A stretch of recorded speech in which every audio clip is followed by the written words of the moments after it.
सगरो धुआं धुआं उठल जिंदगी में हमरा ऐसे। सगरो धुआं धुआं उठल जिंदगी में हमरा ऐसे। जान बिन बेजान भैनी जीही बोल कैसे। तू बतावना समझावना, तू बतावना समझावना।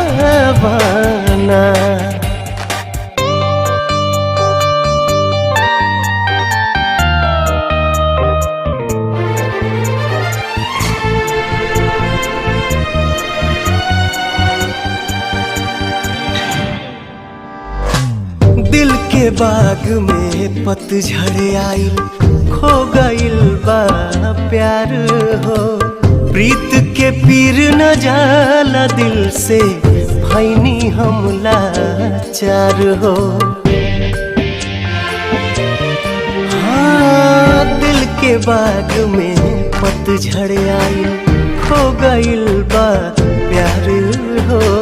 प्रीत के पीर न जाला दिल से, भैनी हम लाचार हो। मेहिया के घर उजड़ गइल, चिरई के खोता जैसे। जान बिन बेजान भैनी जीही बोल कैसे। तू बतावना समझावना,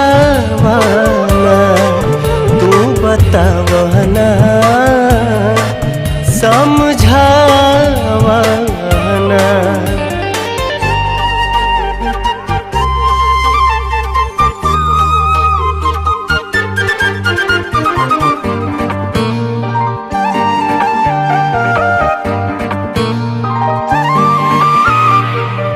अखिया के तारोक ले अब दिल न लेकिन मानी हो।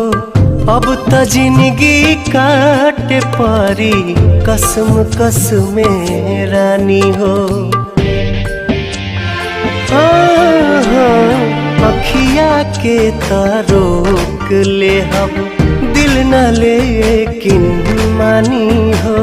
अब त जिंदगी काटे पारी कसम कसम रानी हो।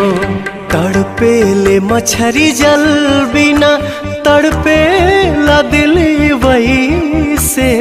जान बिन बेजान भैनी जीही बोल कैसे। तू बतावना समझावना।